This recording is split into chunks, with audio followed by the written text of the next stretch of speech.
سرايا المراقبين استهداف الدبابة.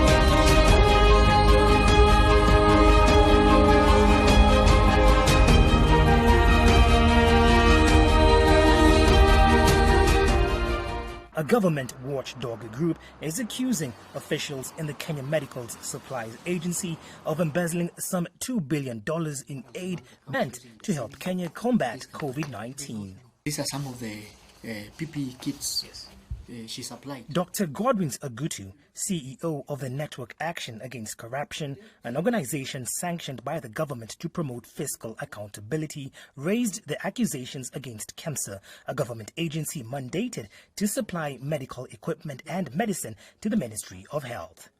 The network says officials in KEMSA ran two schemes. In one, the organization paid for personal protective equipment, or PPEs, that was actually donated by the Jack Ma Foundation. The money then went to phony companies controlled by the KEMSA officials. In the other scheme, KEMSA officials contracted with fictitious shell companies to supply protective equipment. No equipment was supplied, but the companies got paid anyway.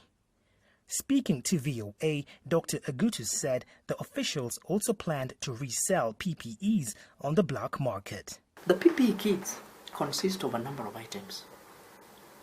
But you realize even these particular people, what they used to do, the PPE kits which they stole from Jack Ma's donation, they would break it down. So they have the coveralls separately, they have the boots separately, they have the supplied separately. So you can imagine how much were they intending to make out of that? Kenya's President Kenyatta has ordered a forensic audit into the use of both state and donor funds meant to be used to combat COVID-19. No persons found to be prima facie culpable as a result of those ongoing investigations should be brought to book.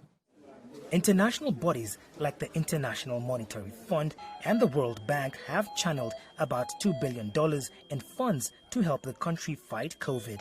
Both organizations have called for transparency in how the money is being used. A civil society group says mismanagement of the money and protective gear is affecting Kenya's COVID preparedness and response. As a country, we'll have to deal with paying the public debt. We'll have to deal with the impact on service delivery. We've seen that even as we speak now, the level of preparedness for COVID is still not there yet. The isolation units that were meant to be put up, we've seen are not ready. We've seen doctors complaining about lack of PPEs. So it would seem that we got these resources, but we have not used them for the right reason, and yet we will continuously pay for them. According to the Kenya Medical Practitioners and Dentists Union, the shortage of protective supplies coupled with the low quality of those made available is having far-reaching effects. The doctors and the workers working in the outpatient department should be given N95 each and every day they see patients.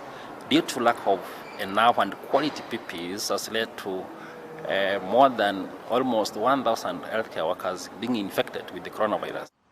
The country's Senate and investigative agencies have been tasked with unraveling the allegations of funds misappropriation.